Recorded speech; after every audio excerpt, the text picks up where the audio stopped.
नमस्कार दोस्तों, the dynamic education में आपका बहुत बहुत स्वागत है। आज के हम इस टॉपिक में क्या पढ़ेंगे? Magnetic effect.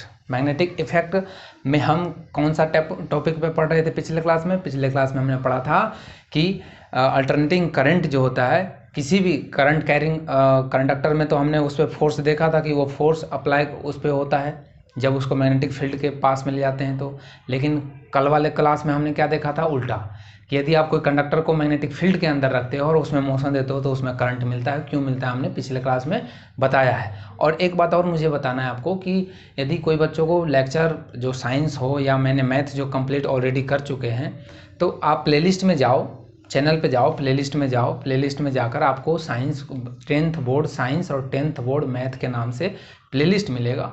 उसमें आपको बिल्कुल सिस्टमेटिक आपको सीरियली वाइज सारे लेक्चर मिल जाएंगे। आपको इधर उधर वीडियो ढूंढने की ज़रूरत नहीं है, ठीक है? आप सिस्टमेटिक वहाँ से पढ़ सकते हैं। चलिए, आज हम पढ़ेंगे अल्टरनेटिंग करंट और डायरेक्ट करंट में डिफरेंस क्या है, और हम अल्टरनेटिंग करंट को किससे प्रोड्यूस करते हैं। चलिए, उस एप्लीकेशन जो पिछले क्लास में हमने पढ़ा था, फिनोमिनन जो रूल पढ़ा था, उसको हम आज एप्लीकेशन में देखते हैं कि उसका एप्लीकेशन कहाँ पे होता है। तो मैं आऊँ पहले टॉपिक पे, डायरेक्ट करंट और अल्टरनेटिंग करंट में हम डिफरेंस देख लेते हैं। अल्टरनेट, मैंने कल ही बताया था, अल्टरनेट का मतलब क्या हो जाना, मतलब एक बार ऐसे चित्त होगा तो एक बार पट हो जाना, ऐसे ही अल्टरनेट यही कहलाएगा, ठीक है?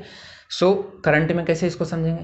करंट में क्या समझेंगे कि यहाँ पे क्या होगा? यहाँ पे चित और पट तो होगा नहीं। यहाँ पे ऑब्वियस सी बात है, हम किसका बात करेंगे? डायरेक्शन का बात करेंगे। हम डायरेक्शन से डिसाइड करेंगे कि ये कौन अल्टरनेट है, कौन डायरेक्ट है। डायरेक्ट करंट और अब अल्टरनेटिंग करंट जो होता है वो आप ये समझो, अल्टरनेटिंग करंट हमारे जो घर में भी होता है वो अल्टरनेटिंग करंट है। यदि सोर्स ऑफ अल्टरनेटिंग करंट पूछा जाए तो जेनरेटर, अल्टरनेटर, डायनेमो, ये सब है source of alternating current. AC, जिसे हम शॉर्ट फॉर्म में एसी करंट बोलते हैं। और डीसी वोल्टेज, मतलब डीसी करंट का मतलब आपका जो सोर्स होगा वो होगा ड्राई सेल हो गया, आपका बैटरी हो गया, ठीक है? ये सब आपके पास ये सब जो है वो आपका क्या है? डायरेक्ट करंट का एग्जाम्पल है, सोर्स ऑफ वहाँ से जनरेट होता है। तो डायरेक्ट करंट मैं बताऊँ यहाँ से, यदि मैं अल्टरनेटिंग करंट का ऐसे ग्राफ बनाऊँ, तो जब अल्टरनेटिंग करंट का ग्राफ बनता है तो ये इस तरह से बनता है, ठीक है? इस तरह से ग्राफ बनता है। और जब डायरेक्ट करंट का ग्राफ बनता है, और ये ऐसे क्यों बनता है ये मैं बताऊँगा। ये अल्टरनेटिंग करंट में ऐसे क्यों बनता है ये भी अभी डिस्कस हो जाएगा।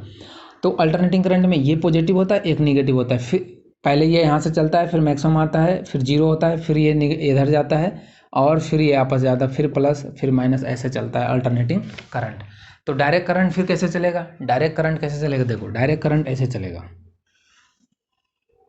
ये जीरो मैक्सिमम पे आ गया और फिर जीरो हुआ और फिर मैक्सिमम, फिर ऐसे चलता है, ठीक है? तो आप ये ग्राफ से भी पहचान सकते हो कौन डायरेक्ट करंट है, कौन अल्टरनेट करंट है। अब कुछ बच्चा यहाँ कन्फ्यूजन क्या रखता है कि सर ये तो पॉजिटिव में है, ये निगेटिव में है, फिर तो कैंसिल होकर यहाँ करंट ही नहीं होगा। नहीं, आप इसको पॉजिटिव निगेटिव से हमें नहीं डिसाइड करना है।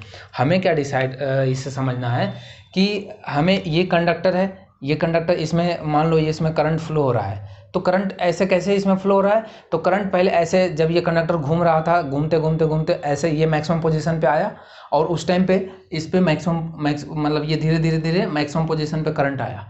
फिर उसके बाद जैसे ही ये पोजीशन अपना ऐसे चेंज करता है तो वो डिक्रीज होता है, उस पर डिक्रीज होता है, फिर जीरो आता है, और उसके बाद फिर उसमें करंट का डायरेक्शन चेंज हो जाता है, जिस वजह से फिर क्या होता है, पहले ये मैक्सिमम जाकर फिर जीरो आता है और फिर से मैक्सिमम पे पहुंचता है। तो इसका मतलब ये नहीं कि सर ये तो निगेटिव में है, ये निगेटिव में नहीं है, ये जस्ट हमें ग्राफ पे बताने के लिए हमने ग्राफ बनाया है। निगेटिव में तो तब होता ना जब हम आपको इधर कोई क्वांटिटी लेते, तब हम बताते कि ये इधर करंट निगेटिव में है। डायरेक्शन चेंज हो जाता है, डायरेक्शन चेंज होने से हम उसको क्या बताते हैं कि दोनों अल्टरनेट में है, इस वजह से एक को हम पॉजिटिव माने, एक को निगेटिव माना। ओके, बट है इसमें भी क्या है? करंट है मैक्सिमम। और ये कैसे होता है ये अभी हम बताते हैं। डायरेक्ट में सेम चलता है।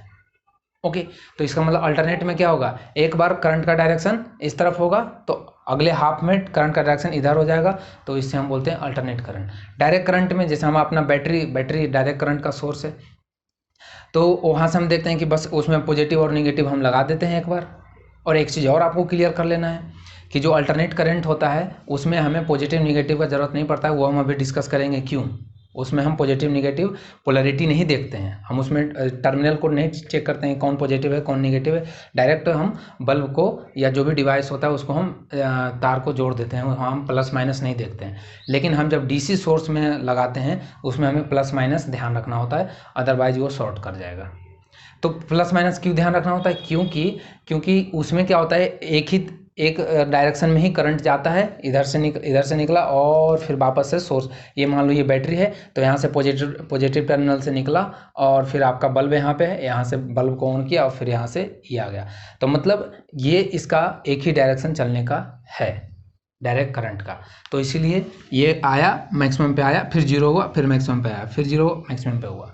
ओके, तो क्या हम डीसी जनरेटर भी बना सकते हैं क्या? ये तो हम एसी जनरेटर पढ़ेंगे आज जो हम पढ़ेंगे अल्टरनेटिंग करंट जनरेटर, जो हमारा पावर प्लांट वगैरह या जनरेटर हम देखते हैं उसमें होता है, ठीक है। बट नेक्स्ट क्लास में हम पढ़ेंगे क्या, डीसी जनरेटर। क्या हम डीसी जनरेटर भी बना सकते हैं, डीसी से भी करंट जो है उससे डेवलप कर सकते हैं क्या? सो चलिए हम वीडियो को अब अल्टरनेटिंग करंट अपने मेन टॉपिक पे आते हैं। ओके, तो आइए अब हम डायरेक्ट करंट पढ़ते हैं। तो मैं अल्टरनेट करंट पढ़ते हैं। तो मैं यहाँ से ये डायरेक्ट करंट अभी मिटा देता हूँ और अल्टरनेट करंट के बारे में हम एसी जनरेटर जिसे हम बोलते हैं एसी जनरेटर के बारे में पढ़ेंगे, ठीक है। एसी जनरेटर के बारे में हम पढ़ेंगे अभी। सो एसी जनरेटर के बारे में हम जैसे ये जो मैं डायग्राम बनाया हूँ ये सिंपल डायग्राम है, समझने के लिए है। बाकी आपको बुक में तो ओरिजिनल डायग्राम, मेन डायग्राम जो वो होगा मिल जाएगा, बट हम यहाँ पे समझने की कोशिश करेंगे कि आखिर इसमें होता है कैसे, करंट डेवलप इसमें होता है। तो देखो मैं इसको थोड़ा सा ये जो अपना इसमें पहले मैं कंपोनेंट के बारे में बता दूँ, कंपोनेंट कैसे कैसे होते हैं। ये देखो सिंपल, ये दोनों मैग्नेट होता है, ये नॉर्थ पोल ये साउथ पोल मैग्नेट होता है, क्योंकि ये मैग्नेटिक फील्ड क्रिएट करेगा, ये भी ज़रूरी है, ठीक।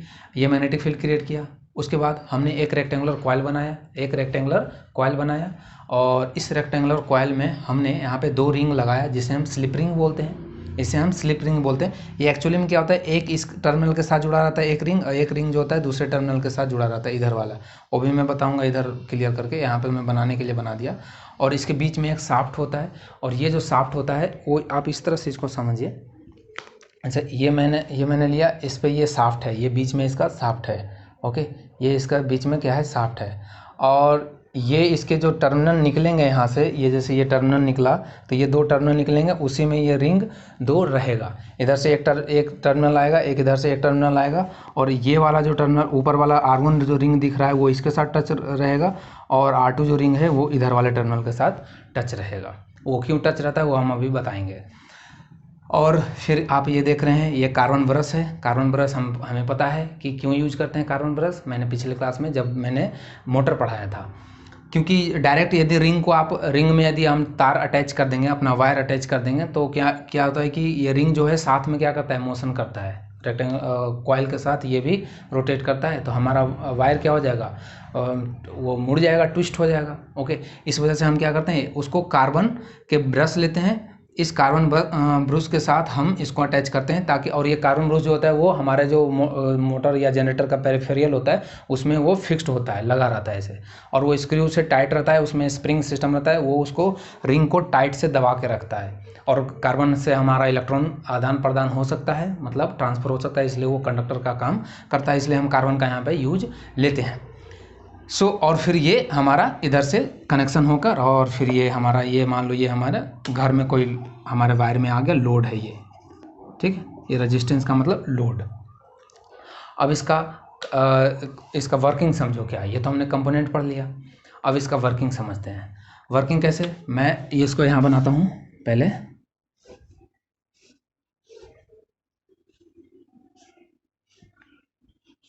ये मैंने बनाया, ये यहाँ पे समझो, ये जो रिंग होगा वो इसके साथ अटैच होगा, ये जो एक रिंग होगा ना वो इसके साथ अटैच होगा, और ये जो एक यहाँ पर रिंग होगा वो इसके साथ अटैच होगा। ओके, मतलब ये वाले जो टर्मिनल इधर से है ये मैं नाम देता हूँ जैसे A B C D। Okay, ये R1 रिंग और ये R2 रिंग। ओके, तो ये R1 वाला जो है ये D टर्मिनल से अटैच है और R2 वाला जो है वो A टर्मिनल से अटैच है, ये आपको ध्यान रखना है। और यहाँ से इसमें एक ब्रश है, इधर लगा दो या इधर लगा दो, एक इसमें ब्रश है और इससे फिर ये हमारा सर्किट कनेक्टेड है। सो अब होगा क्या इसमें, देखो अब हमने वहाँ तो हमने मोटर में पढ़ा था कि हम करंट दे रहे थे, बट यहाँ पे हम फोर्स लगाएंगे और ये इसके बीच में क्या होता है, शाफ्ट होता है। ये शाफ्ट मतलब एक रॉड होता है, ठीक है, सीधी रॉड होता है, सिलेंड्रिकल रॉड होता है, जो कि किससे कनेक्टेड होता है, टरबाइन से कनेक्टेड होता है, ठीक है। वो टरबाइन से, अब डिफरेंट टरबाइन होता है, हाइड्रो पावर प्लांट के लिए अलग होता है, थर्मल पावर प्लांट के लिए अलग होता है, न्यूक्लियर के लिए अलग होता है, टाइडल एनर्जी के लिए अलग होता है। तो वो डिफरेंट पावर प्लांट के लिए अलग अलग टाइप के टरबाइन होते हैं। तो बट आपको ये सिर्फ ध्यान रखना है, अब वो और हर एक टरबाइन जो होता है वो अलग अलग जो एनर्जी होता है उससे चलता है। कोई स्टीम से चलता है, जैसे कोल थर्मल पावर प्लांट की बात करें तो, हाइड्रो पावर प्लांट की बात करें तो वाटर के फ्लो के एनर्जी से चलता है, न्यूक्लियर की बात करें तो न्यूक्लियर एनर्जी से चलता है। तो there are many more turbine. So आपको सिर्फ ये ध्यान रखना है कि टरबाइन घूमता है, टरबाइन आप एक तरह से ये पंखे की तरह मान सकते हैं कि जब आप पंखे को ऐसे हवा में ले जाते हो तो घूमता है ना, इसी तरह से हम वहाँ हवा नहीं देकर उस पर जो डायना होता है उस पर हम स्टीम डालते हैं, ठीक है, हॉट स्टीम डालते हैं, हाई प्रेशर स्टीम, तो वो घूमता है। वही घूमने से उसका शाफ्ट घूमता है, उसी शाफ्ट से हम इसको कनेक्ट कर देते हैं, किसको, हमारा इस रेक्टेंगुलर कॉइल को, जिसको हम आगे पढ़ के आगे चल के आप इसको जो साइंस होगा, फिजिक्स जब आप पढ़ोगे डिटेल में 12th में, तो वहाँ पे आप इसको आर्मेचर भी हम बोलते हैं। आर्मेचर क्यों बोलते हैं, क्योंकि इसमें बहुत नंबर ऑफ कॉइल्स इसमें लपेटे होते हैं, ऐसे ऐसे लपेटे होते हैं, इसमें नंबर ऑफ कॉइल्स होते हैं, ठीक है, स्ट्रेंथ बढ़ाने के लिए। वो सब हम डिस्कस किए हैं। सो हम बात क्या कर रहे थे, हम बात कर रहे थे कि ये शाफ्ट से कनेक्टेड होता है और ये शाफ्ट टरबाइन से कनेक्ट होता है। टरबाइन घूमा तो ये भी घूमेगा, ये रेक्टेंगुलर कॉइल घूमेगा। अब घूमने से होगा क्या, अब हम यहाँ पे फ्लेमिंग का राइट हैंड रूल पढ़ेंगे, राइट हैंड रूल से हमारा डिसाइड होगा। तो आप बताओ कि हमारा मैग्नेटिक फील्ड का डायरेक्शन किधर है, ये इधर नॉर्थ पोल, ये साउथ पोल, तो ये इधर से इधर ये इधर से इधर निकल के जाएगा। तो हमने इसको इधर से इसका मैग्नेट, ये इधर नॉर्थ इधर साउथ, तो ये है direction of magnetic field. Magnetic field का डायरेक्शन नॉर्थ से साउथ है। आपका फोर्स किधर लग रहा है, अब हमें फोर्स चाहिए, क्योंकि ये डायरेक्शन मैग्नेटिक फील्ड का, ये डायरेक्शन फोर्स का, तो ये बताएगा करंट का। अब हमें इसमें करंट देखना है, करंट किधर बनेगा, बताओ जल्दी। अरे भाई इधर बनेगा, किधर बनेगा, किधर देखो, ऐसे बनेगा। तुम काहे डिसाइड, तुम हताश नहीं हो, बस मन से लगे रहो, बाकी तो बेड़ा पार लगा देंगे, टेंशन मत लो तुम, बस खाली तुम जितना मैं बोलता हूँ उतना पढ़ते रहो। तो हाँ, फोर्स का बात कर रहे थे ना, तो उसको मैं समझाता हूँ। उसको समझाने के लिए मुझे एक एक्सटर्नल डिवाइस लेना पड़ेगा। देखो मैंने ले लिया एक्सटर्नल डिवाइस। तुम ये अभी ऐसे पोजीशन में है, बिल्कुल है, चलो अब इस पोजीशन में है, अब ये इस पे क्या लगेगा, अब ये रोटेट करेगा। हमने मान लिया कि इसकी जो रोटेशन है, एक सेकेंड, इसकी जो रोटेशन है मैंने इसको एंटी क्लॉकवाइज मान लिया, ठीक है।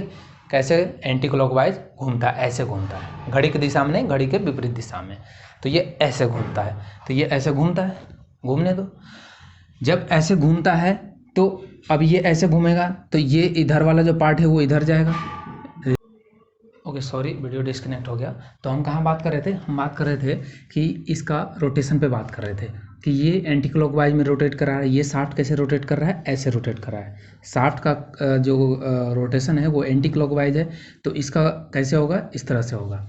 जैसे मैं ऐसे घुमा रहा हूँ, ये ऐसे होगा, ये ऐसे होगा, ठीक है। तो ये इस तरह से ऐसे रोटेट करेगा। तो मतलब ये वाला इस पर किधर फोर्स लग रहा होगा, अंदर, इस पर किधर आ रहा होगा, बाहर, ठीक है, इस पे अंदर जा रहा होगा और इस पे बाहर फोर्स लग रहा होगा, तभी तो ये ऐसे घूमेगा। अब डायरेक्शन की बात कर लेते हैं। तो ये मैग्नेटिक फील्ड का डायरेक्शन किधर, मैग्नेटिक फील्ड का डायरेक्शन इधर, ठीक है, और इसका डायरेक्शन किधर, अंदर, इसका डायरेक्शन अंदर। तो इसको अंदर करो, तो कैसे रखें बताओ, कैसे रखें, तुम्हारा हाथ है, जैसे यूज करना करो। हमने ये डायरेक्शन करंट का, फोर्स अंदर बताना है, फोर्स को हमने अंदर बता दिया इधर।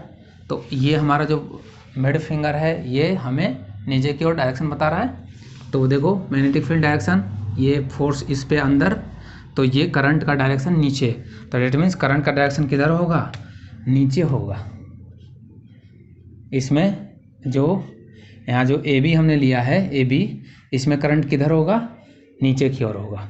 ओके, करंट नीचे होगा। इस पे बात करें, ये हमारा डीसी पे बात करते हैं। डीसी पे क्या हो रहा है, तो डीसी पे देखो क्या हो रहा है। अब हमारा ये ऊपर आ रहा है, इस पे फोर्स किधर था, इस पे फोर्स नीचे की ओर था, डाउनवर्ड था। अब इस पे फोर्स किधर है, ऊपर है। अब ऐसे भी मान सकते हो, इसको ऐसे डाउनवर्ड मान दो और इधर इसको ऊपर मान लो, ठीक है। ये ऊपर की ओर, इस पे बाहर की ओर फोर्स लग रहा है, तभी तो ये रोटेट होगा। तो अब डायरेक्शन मैग्नेटिक फील्ड का अभी भी उधर, और फोर्स अब ऊपर करना है, मतलब इसके अपवर्ड करना है, ठीक है, इस बोर्ड से बाहर। तो फोर्स इधर लग रहा है, तो मतलब अब ये कंडीशन बनेगा, ये कंडीशन, ये फोर्स बाहर आ रहा है, मतलब इसको इधर मोड़ेगा। तो और ये मैग्नेटिक फील्ड का डायरेक्शन, तो ये करंट का डायरेक्शन, मतलब यहाँ पे ऊपर करंट होगा, यहाँ पे ऊपर करंट होगा। ओके, तो ये डायरेक्शन बना। तो हम यहाँ से भी देखेंगे कि ये कैसे होगा। ये करंट ऊपर की जा रहा है, तो इधर का इसका डायरेक्शन इधर होगा और डायरेक्शन इधर होगा। ओके, फिर ये डायरेक्शन इधर होगा क्योंकि इधर से आ रहा है, इधर से ये आते हुए ऐसे हम डायरेक्शन बताएंगे। ओके, फिर उसके बाद अब ये तो हो गया जब ये ऐसे यहाँ से ऐसे रोटेट होकर, ऐसे रोटेट होकर इस पोजीशन पे आ गया। अब इस पोजीशन पे आएगा, अब इसके बाद क्या होगा, इसका डायरेक्शन चेंज होगा। कैसे चेंज होगा, कैसे चेंज होगा, देखो ये ऐसे रोटेट होकर आया, तो जब ये ऐसे रोटेट होकर आ रहा था तो इसके मैग्नेटिक फील्ड को कैसे काट रहा था। ये जैसे मैग्नेटिक फील्ड है, इसके ऐसे ऐसे मैग्नेटिक फील्ड इधर के डायरेक्शन में है, और ये ऐसे रोटेट हो रहा है, तो ये रोटेट हो रहा है, तो ऐसे काट रहा है ना, ऐसे काट रहा है, ऐसे ऐसे इसको काट रहा है। ओके, तो इसका, और ये काटने से मैग्नेटिक फ्लक्स चेंज हो रहा था, मैग्नेटिक फ्लक्स चेंज होने से इसमें करंट डेवलप हो रहा था। और इधर वाला जो सिरा था वो कैसे काट रहा था, इसको ऐसे ऐसे काट रहा था, मतलब ये ऐसे था मैग्नेटिक फील्ड ऐसे, तो ये ऐसे काट रहा था, ठीक है। तो आप ऐसे इस तरह से कभी चाकू चलाए हुए ऐसे ऐसे घुमा के, तो जैसे जैसे वो घूमेगा तो वो जो इसी तरह से आप समझो कि मैग्नेटिक फ्लक्स को ये ऐसे कट कर रहा था, ऐसे। ओके, अब जैसे ये इस पोजीशन पे आ गया, इस पोजीशन पे आ गया, तो फिर क्या होगा, अब ये वाला सिरा जो होगा, ये वाला जो सिरा होगा वो इसके तरह काम करने लग जाएगा, और ये वाला जो सिरा है वो इसके तरह काम करना है। क्यों, क्योंकि अब देखो फिर से ये वाला जो सिरा है वो ऐसे काटेगा इसको, और ये वाला जो है वो अब मैग्नेटिक फील्ड को ऐसे काटेगा। तो अब क्या हुआ, अब डायरेक्शन चेंज हो जाएगा ना। डीसी में जो होगा वो डीसी में हो जाएगा डाउनवर्ड, ठीक है, और बीए में क्या हो जाएगा, अब अपवर्ड हो जाएगा, बीए में अपवर्ड हो जाएगा। तो डैट मीन्स अब जो होगा उस कंडीशन में ये डायरेक्शन चेंज हो जाएगा। और डायरेक्शन चेंज हो जाएगा तो यहाँ से मैं देखूँ तो पहले डायरेक्शन किधर था, नहीं डाउनवर्ड, तो मैं ऐसे बना लेता हूँ, ये R2, यहाँ से ऐसे लोड लिया, या आप गैल्वेनोमीटर ले लो, करंट मेजर करना है तो ये जो सर्किट था, पहले करंट इधर से आया और इस वाले सिरा जो ए और ये जो सिरा है इससे होते हुए ऐसे निकल गया, ऐसे आया और फिर ऐसे ये चला गया। लेकिन जैसे ही हाफ रिवोल्यूशन कर लिया और अगले हाफ जब रिवोल्यूशन करने गया तो करंट चेंज हो गया, मतलब ये जो अब इसमें क्या हो जाएगा, अपवर्ड मूव करने लग गया, और इधर अब ये डाउनवर्ड मूव करने लग गया। ओके, तो ये सर्किट क्या हो गया, ये पाथ जो हो गया चेंज हो गया, उल्टा कर देंगे हम। समझ में आया। अब इधर से एंटर करेगा इधर से, और ये इधर से ऐसे आउट होकर जाएगा। सो ये देखा हमने कि क्या कि इसने अपने डायरेक्शन को चेंज कर दिया, इसीलिए हम इसे बोलते हैं अल्टरनेटिंग करंट, इसीलिए हम बोलते हैं इसको अल्टरनेटिंग करंट। अब देखो अल्टरनेटिंग करंट कैसे, जैसे हमने ग्राफ बनाया था ना, अभी आपको ग्राफ पे अभी ऐसे समझाया था, इसे मैं यहाँ छोटा सा बना देता हूँ।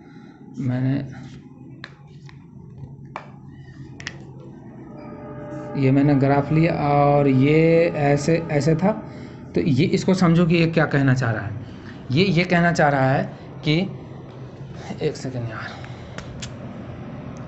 ये पॉजिटिव में था और ये निगेटिव में था। निगेटिव में कैसे, ये समझो, हमने बताया था ना कि वो निगेटिव नहीं होता है। जब ये पोजीशन में था ना, जब ये ऐसे घूम रहा था तो उस टाइम पे करंट डेवलप हो रहा था दोनों तरफ, और ये आया और फिर उस टाइम पे एक पोजीशन पे मैक्सिमम आया, फिर धीरे धीरे ये घट गया, जीरो हो गया, ठीक है। फिर से ये ऐसे चलना स्टार्ट हुआ तो फिर से मैक्सिमम में स्टार्ट हुआ इसमें नीचे की ओर, और फिर नीचे हम नीचे लिखने का मतलब बस यही है कि इसका डायरेक्शन चेंज हो गया इसलिए हमने इसको नीचे में लिखा, ओके। अदरवाइज आपको इसको नेगेटिव नहीं समझना है। तो समझ में आया कि कैसे होता है। ऐसे जब ऐसे हुआ तो ऐसे आ रहा है तो करंट का डायरेक्शन उल्टा, और जब ऐसे आ रहा है तो करंट का डायरेक्शन उल्टा, इसलिए हम इसको बोलते हैं अल्टरनेटिंग करंट। तो हमने इसे अल्टरनेटिंग करंट बोल दिया। अब इसके हम समझते हैं कि इंडिया में जो प्रोडक्शन होता है, इंडिया में जो प्रोडक्शन होता है वो कितने हर्ज पे होता है।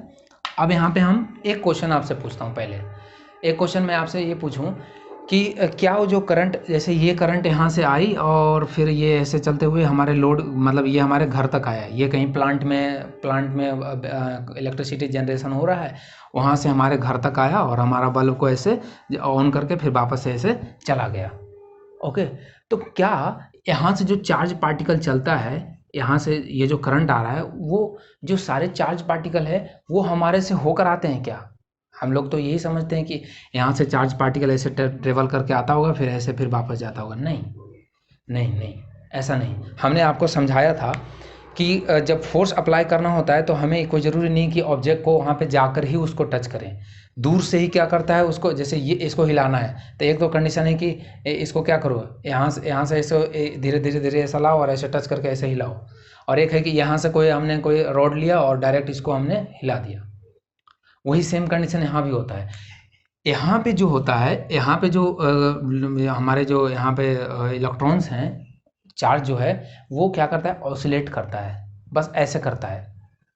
जब करंट का डायरेक्शन जब हाफ रोटेशन हो रहा होता है तो उस टाइम पे ऐसे रिवोल्यूशन, और अगले हाफ में फिर ऐसे रिवोल्यूशन, ऐसे ऐसे ऐसे ऐसे, तो इसे हम क्या बोलते हैं, ऑसिलेशन। इसको आप ऑसिलेशन बोलते हो ना।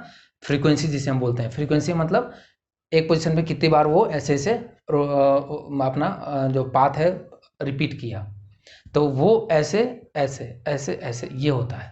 समझ में आया? सो डैट मीन्स आप ये समझो कैसे कि, और उसकी वैल्यू कितनी होती है, 50 हर्ज। ये आपको ध्यान रखना है, डायरेक्टली ये आता है एग्जामिनेशन में, ऑब्जेक्टिव में पूछ लिया जाता है कि इंडिया में जो फ्रीक्वेंसी जनरेट, मतलब पावर जो जनरेशन होता है वो कितने फ्रीक्वेंसी पे होता है, 50 हर्ज। इस 50 हर्ज का मतलब क्या है? इस 50 हर्ज का मतलब है कि आपका एक सेकेंड में आपका जो ये कॉइल है ये 50 रोटेशन कर जाएगा। कितना? 50 रोटेशन कर जाएगा। सो 50 रोटेशन कर जाएगा। अब हम ये बात कर रहे थे कि ये जो यहाँ से जो करंट चलता है, वो चार्ज चलते हैं, वो हमारे घर तक नहीं आते हैं, वो हमारे घर तक नहीं आते हैं, वो जस्ट वहाँ से क्या करते हैं, पुश करते हैं, ठीक है। और वो क्या होता है, अगले वाले को पुश करता है और ऐसे आगे आकर हमारे, मतलब यहाँ से मान लो यहाँ कोई चार्ज है, यहाँ कोई चार्ज जो क्या हो रहा होगा, वो ऑसिलेट हो रहा होगा। अब ये आएगा धीरे धीरे और ये आगे वाला को डिस्टर्ब करेगा, आगे वाला डिस्टर्ब करेगा, आगे वाला डिस्टर्ब करके ऐसे ये आगे फ्लो कर जाता है। ये स्पीड काफ़ी हाई होता है, तभी तो हमें तुरंत चार्ज आता है। यदि कोई चार्ज पार्टिकल को पावर प्लांट से ट्रेवल करके आना होता तो कितना टाइम लगता, बहुत ज़्यादा टाइम लगता, लेकिन नहीं लगता ना, अपन को माइक्रो सेकेंड लगता है। पावर स्विच ऑन किया, करंट फ्लो वहाँ पे आ गया। डेट मीन्स जरूर कहीं ना कहीं ये चार्ज यहीं से क्या कर रहा है, सिर्फ धक्का दे रहा है, ठीक है, और आगे वाला को डिस्टर्ब कर रहा है और फिर वो तुरंत ट्रेवल हो जाता है। तो इसी को हम बोलते हैं फ्रीक्वेंसी। तो जो हमारे से जो पावर प्लांट वाले जो चार्ज लेते हैं, रुपया लेते हैं, वो किसका लेते हैं, सिर्फ अपने वहाँ से चार्ज को पुश करने के लिए, वहाँ से चार्ज को धक्का देने के लिए। अब वो देखो इस कंडीशन में, और ये जो कंडीशन होगा ऐसे और ऐसे, तो एक बार जब ऐसे करेगा तो इस टाइप का इधर करंट फ्लो होगा, और एक बार जब ऐसे करेगा तो इधर से फ्लो होगा। तो दोनों कंडीशन में क्या करता है, एक बार चार्ज को ऐसे पुश करता है, एक बार चार्ज को ऐसे पुश करता है, तो करंट का डायरेक्शन चेंज हो जाता है। इसे हम बोलते हैं फ्रीक्वेंसी, ठीक। और वो फ्रीक्वेंसी कितना होता है, 50 हर्ज। एक सेकेंड में कितने बार रोटेट कर जाता है, 50 बार रोटेट कर जाता है। क्या ये फ्रीक्वेंसी चेंज होता है कंट्री बाय? हाँ, अमेरिका में 60 हर्ज पे जनरेशन किया जाता है पावर, ठीक। तो 50 हर्ज का मतलब हमने समझा। एक बात और हमें यहाँ समझना है कि एक रोटेशन में कितनी बार डायरेक्शन चेंज होता है। हमने अभी देखा कि जब हमने इसको हाफ रोटेशन किया तो एक बार करंट का डायरेक्शन चेंज हो गया, और फिर अगले हाफ पे फिर वापस से इस पे आ जाता है, फिर से करंट चेंज हो जाता है। तो डेट मीन्स एक रोटेशन में, एक फुल रोटेशन में ऐसे यहाँ से ऐसे आने में कितनी बार डायरेक्शन। अभी देखो ये पोजीशन में इधर करंट डाउनवर्ड, इधर अपवर्ड, जैसे इधर आया, अब क्या हो गया, अब इसमें ये इसमें अपवर्ड, इसमें डाउनवर्ड, और फिर से वापस में आया तो फिर से ये डाउनवर्ड अपवर्ड। तो इस तरह से इसमें क्या होता है, 2 बार चेंज होता है। एक फुल रोटेशन में कितनी बार चेंज होता है डायरेक्शन ऑफ करंट, 2 टाइम्स। तो एक रोटेशन में 2 टाइम्स, तो 50 हर्ज का मतलब ये हुआ ना 50 रोटेशन। तो 50 रोटेशन का मतलब कितना होगा, 100 टाइम्स, 100 टाइम्स। अब ये 100 टाइम्स डायरेक्शन चेंज होगा, कितना होगा, 100 टाइम्स डायरेक्शन चेंज होगा उसका, ये हमें ध्यान रखना है। ओके, तो ये हमने अल्टरनेटिंग करंट के बारे में पढ़ा। और अल्टरनेटिंग करंट का एक एडवांटेज हमारे पास ये है, हम इसलिए यूज करते हैं क्योंकि ये हमें लॉन्ग डिस्टेंस ट्रेवल करने के लिए ये काफ़ी यूजेबल होता है। तो इसलिए हमारे जो जितने पावर हाउस होते हैं वहाँ पे ये जनरेशन किया जाता है।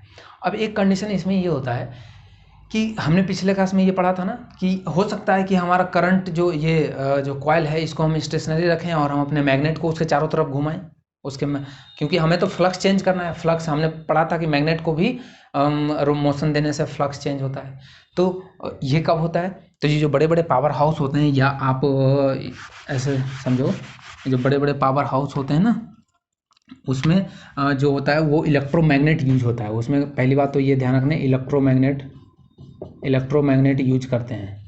अब इलेक्ट्रोमैग्नेट के बारे में हमने पढ़ा रखा है। इलेक्ट्रोमैग्नेट मतलब आप अपने हिसाब से उसमें पावर और जो स्ट्रेंथ है उसको चेंज कर सकते हो।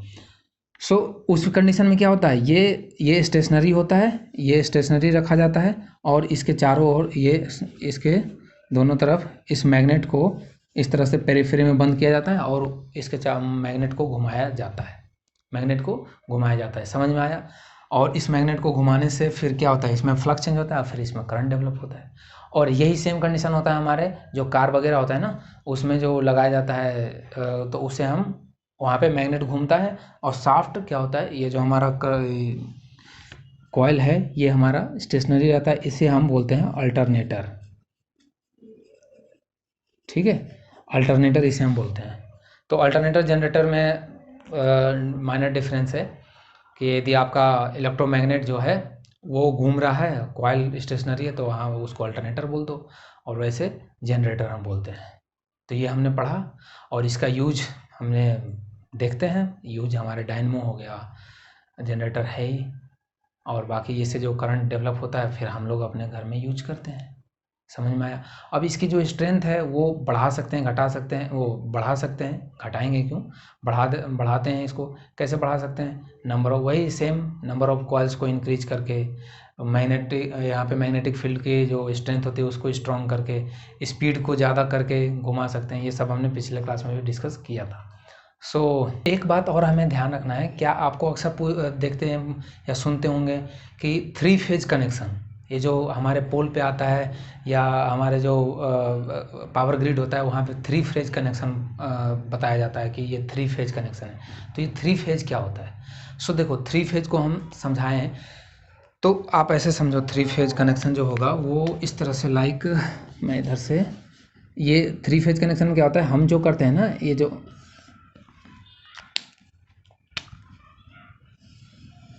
ये ऐसे हमें एक सॉफ्ट आयरन लिया जाता है, सॉफ्ट आयरन, और सॉफ्ट आयरन जैसे ये लिया और इस पे हमने जो वायर का जो वाइंडिंग होता है जिसे हम आर्मेचर जैसे बनाया जाता है, उस पे 3 टाइप से वाइंडिंग किया जाता है। जैसे एक देखो, एक ऐसे होगा, एक ऐसे होता है, एक ऐसे होता है और एक ऐसे होता है। 3 बाइंडिंग होता है। एक 120 डिग्री पे ये तीनों होते हैं, तो टोटल 360 हो गए। तो एक ऐसे होता है, ठीक है, एक ऐसे होता है और एक ऐसे होता है। सेम उसी तरह से जब आप देखना कोई ऐसे लेकर ऐसे राउंड टाइप का आप सिलेंडर लेना और उस पर आप ऐसे तार लपेट के देखना, एक राउंड ऐसे, एक राउंड जस्ट ऐसे और एक राउंड ऐसे, जैसे, तो तीनों 120 डिग्री पे वो तीनों लपेटे जाते हैं। तो इसी को हम बोलते हैं 3 फेज कनेक्शन। क्या बोलते हैं हम इसे, 3 फेज कनेक्शन। क्यों 3 फेज कनेक्शन, क्योंकि हमें तीनों में क्या मिलता है, तीनों में करंट मिलता है। क्योंकि एक ऐसे लपेट दोगे, एक ऐसे लपेट दोगे और एक ऐसे लपेट दोगे, तो ये आर्मेचर घूम रहा है। तो जब इस वाले जो इसमें जो घुमा हुआ है, ये जो हमारा कॉइल इसमें लगाया हुआ है, उसमें करंट, उससे हमने अलग करंट ले लिया। ये वाला जो लगा हुआ है इससे हमने अलग करंट ले लिया, और ये वाला जो है उससे हमने अलग करंट ले लिया। तो हमें इसीलिए हमारे जो पोल पे होता है वो 3 वायर के साथ साथ एक वायर और होता है, 4 होते हैं टोटल। तो हम उसको क्या बोलते हैं, उस जो एक को न्यूट्रल बोलते हैं। और न्यूट्रल क्यों लेते हैं इसको हम पढ़ाएंगे, जब हम डोमेस्टिक सर्किट पढ़ाएंगे ना उस टाइम पे बताएंगे न्यूट्रल क्यों जरूरी होता है। तो ये तीनों फेज समझ में आया कि 3 फेज क्या होता है। तीनों फेज का मतलब ये इस पर 3 वाइंडिंग होते हैं। इस पर तार का जो इसको लपेटना होता है 3 तरीके से लपेटा जाता है, तो उसे हम बोलते हैं। इसी तरह से एक तो मान लो ये है ऐसे, एक इसके ऐसे और एक ऐसे, तो इस तरह से ये 3 लपेटे जाते हैं, तो इसे हम बोलते हैं 3 फेज कनेक्शन। ओके, सो फिर मिलते हैं नेक्स्ट क्लास में। और क्या ये जो सेम कंडीशन है, ये जो हमने पढ़ा अभी, इससे हम डीसी करंट डेवलप कर सकते हैं क्या? It is possible, yes it is possible. कैसे होगा, कहाँ पे इसमें सिर्फ चेंज होता है कम्यूटेटर में, और कम्यूटेटर में कैसे चेंज करके हम डीसी करंट बना सकते हैं उसको हम नेक्स्ट क्लास में पढ़ेंगे। So thank you for watching dynamic education. और यदि मेरा पढ़ाया हुआ अच्छा लगता है तो आप प्लीज़ वीडियो को लाइक करें और चैनल को सब्सक्राइब करें और अपने दोस्तों को भी ज़रूर शेयर करें। Thank you.